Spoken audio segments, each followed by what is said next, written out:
My dad finds this, he'll kick my ass. Yeah, just make sure he doesn't find it then. Break it down, the dime rocks. Get yourself a crew and offload it. Before long, people know you're legit. It's Ricky! He won! You're gonna get in too deep, and they're never gonna let you out.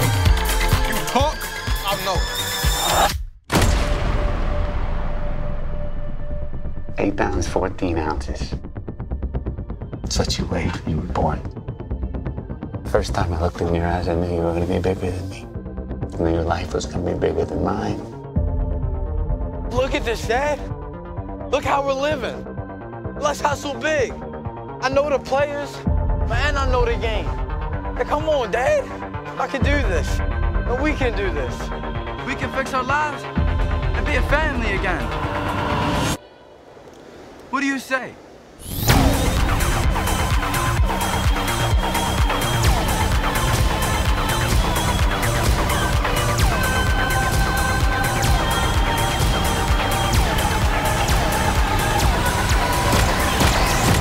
Ask yourself this. Would you believe a 15-year-old kid was working for the federal government? But he was.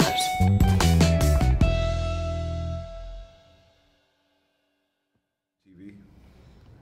So, great picture. I got to jump into this because both of y'all did a great job. But you are kind of like the super new guy on the block, and this is like your first major role.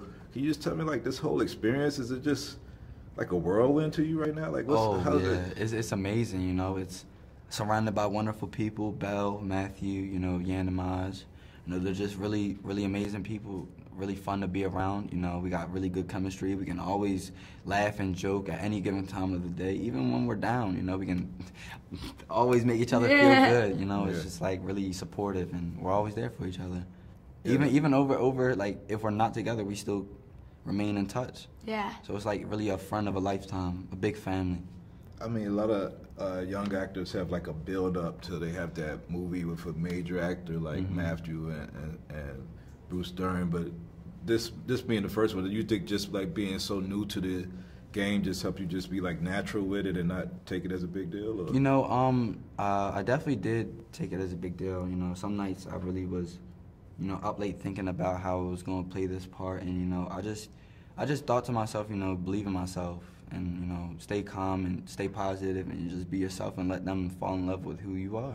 Yeah, there's two big things that really stood out to me. Like as a black man, I was like, well, there's this white boy Rick story, but there's not the black boy Bob or Billy or whatever, and there's a lot of people that got unfair sentences, and why is this guy getting the story? Then on the other side of it, it's like there is this dichotomy in America where, you know, minorities get always labeled as being ridden with poverty and the issues that go on, but especially in cities like Detroit, there are white people and everything going through some of the same things. So I was glad to see both sides of that. But I mean, what do you feel about just the whole thing about sentencing and unfair sentencing that your character played, and as opposed to the things that's going on with everybody in America? You know, it's really unfair, you know, not just to Rick, you know, but to everybody.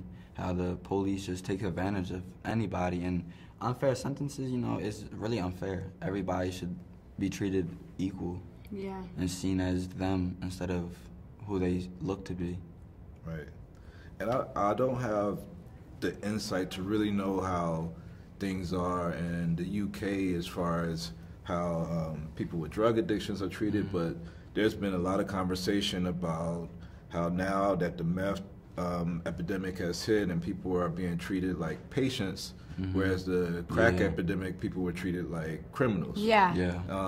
Can you speak on how that might be across the pond for you guys and so forth? I think right now, people are more treated like patients.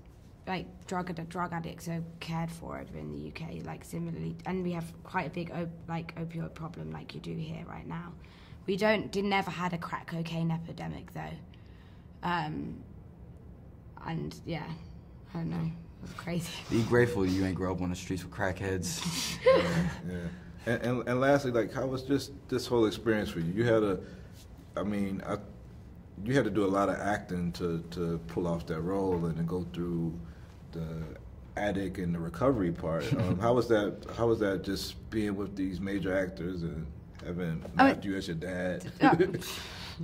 It was intense. I mean, I was really, really, really, really nervous.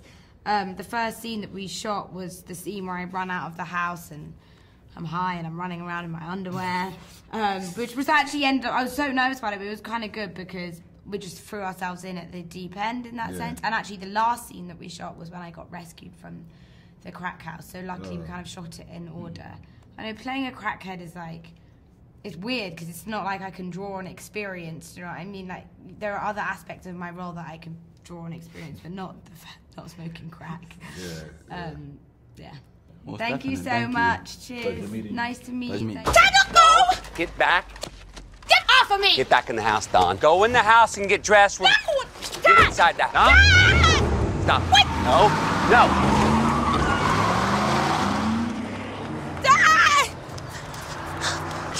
Ah, Christ. Keep going. I got it under control. You don't need to stop the car, Pop. Everything's fine. Don't get out of the car. Everything is not fine.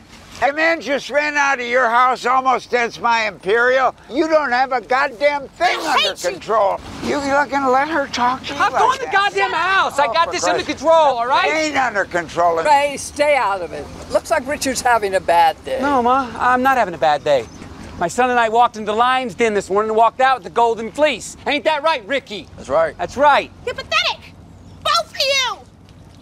Hey, put some clothes on, will ya? We're going for custard.